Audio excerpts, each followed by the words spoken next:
પાયલ, ક્યાં સુધી આમ છુપાઈને મળતા રહીશું? હવે તારા વગર નથી રહેવાતું. યોગી, મને પણ થાય છે. જોને હવે તો ભણવાનું પણ પૂરું થઈ ગયું. હવે હું તને કયા બહાને મળીશ? પાયલ, આપણે બંને હવે આ જન્મમાં નહીં મળીએ તો? હું પણ મંદિરે એ જ વરદાન માંગુ છું, મને યોગી જ મળે. અરે તું મને વારે ઘડીએ યોગી યોગી કેમ કહે છે? મારું નામ યોગેશ છે, યોગેશ. ભલે તારું નામ યોગેશ છે, પણ મારા માટે તો તું યોગી જ છે. પાયલ, તું ચિંતા ના કર. આપણે આ જન્મમાં જરૂર મળીશું અને એના માટે કંઈ પણ કરવું પડે ને તો હું કરીશ. યોગી, આપણે ભાગીને લગ્ન કરી લઈએ તો? પાયલ, તું એક વાત મને કે, લગ્ન કરીને આપણે જઈશું ક્યાં? આ દુનિયામાં પૈસા વગર કાંઈ થતું નથી.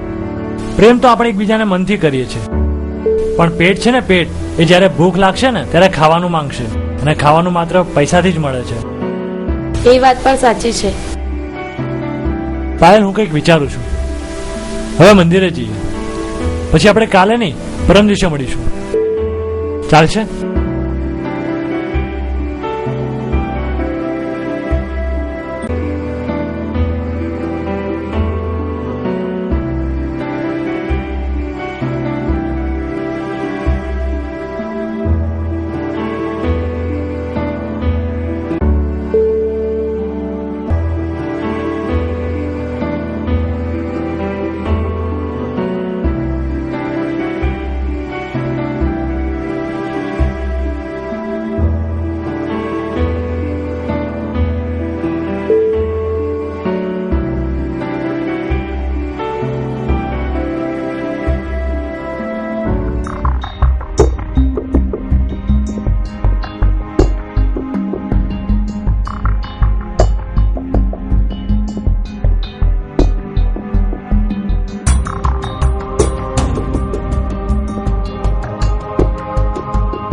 પાયલને લઈને ભાગી જવું, ઘર સંસાર માંડવું, પણ હાલમાં મારી જોડે બેલેન્સ છે કેટલું? કમસે કમ મારી જોડે 8 થી 10 લાખ રૂપિયા હોય ને. તું અમદાવાદથી ક્યાંક દૂર જતો રહો, કોઈ અમને ઓળખે જ નહીં, હું ને પાયલ બસ. પણ પાયલને મેળવવા માટે 8 થી 10 લાખ રૂપિયા હું લાવું ક્યાંથી?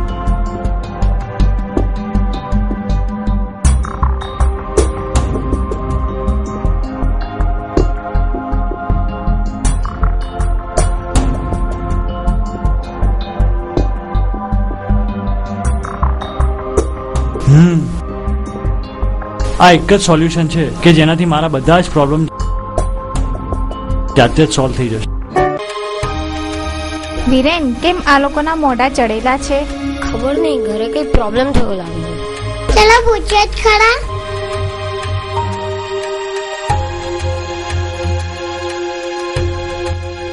તમને લોકોને શું થયું છે? અરે જવા દે ને યાર, મારા મોટા ભાઈએ અમારા બંનેની વેકેશનની મજા જ બગાડી નાખી છે. એટલે? અરે યાર, કાલે 9 થી 11 શાસ્ત્રી સાહેબના ઘરે ભણવા જવાનું છે. એનો અર્થ એ થાય કે તમારા ભાઈને અમારી સાથે રમવું ગમતું નથી, એમ જ ને? એ નથી યાર, પણ કશું નહીં. વેકેશનમાં તો ધમાલ મસ્તી જ કરવાની. આમે વેકેશન પૂરું થાય એટલે બકરી ડબ્બામાં.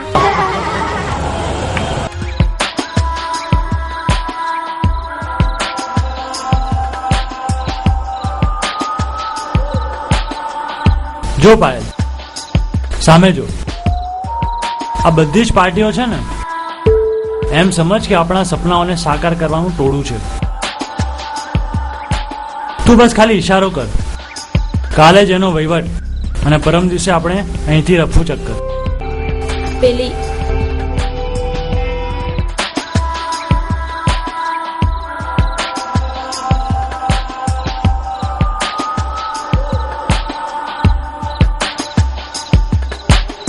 ઠીક છે.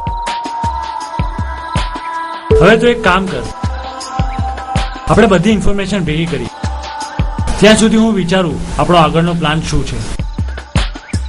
સમજી?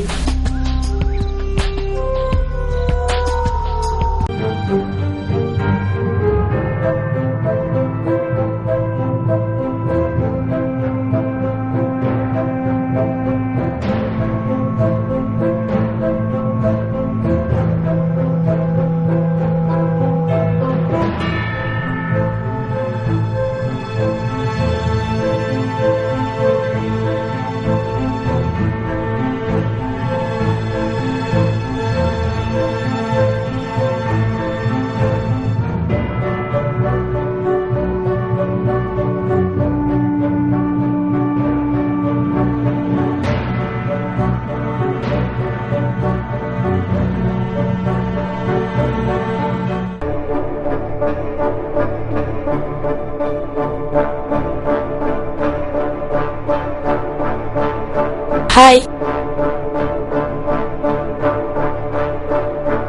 તને કહું છું હાય. હું તમને નથી ઓળખતી તો હું તમને કેવી રીતે રિપ્લાય આપું? મને તારી સાથે કોઈ ઓળખાણ નથી કરવી. નજીકમાં કોઈ બેંક છે? બેંક એ તો ખબર નહીં, પણ તમે સીધા જઈને ડાબી બાજુ વળશો તો બેંક આવશે ખરું. તું કઈ બાજુ જાય છે? ચાલો હું ત્યાં જ જાઉં છું.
હેલો, હા પોલીસ સ્ટેશન.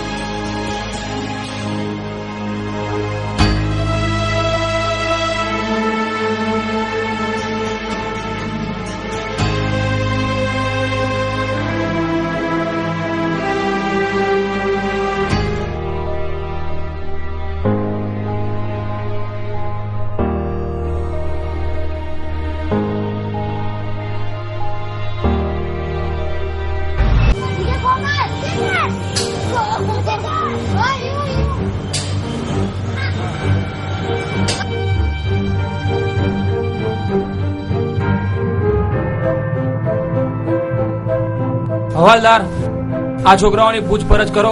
આમની પાસેથી આપણને કંઈક ઇન્ફોર્મેશન મળશે.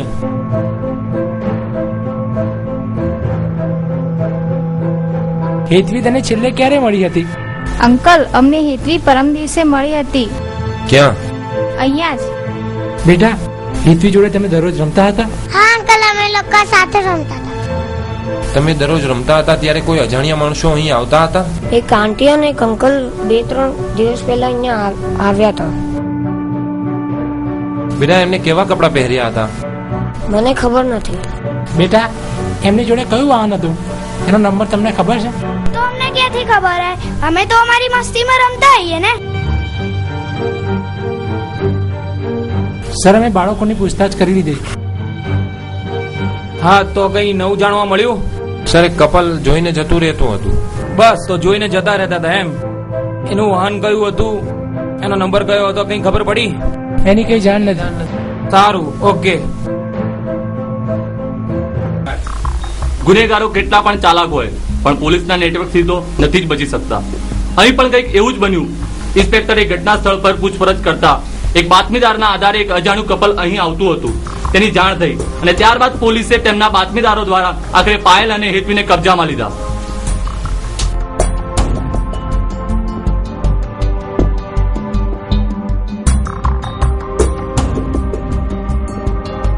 એ આ છોકરી કોણ છે?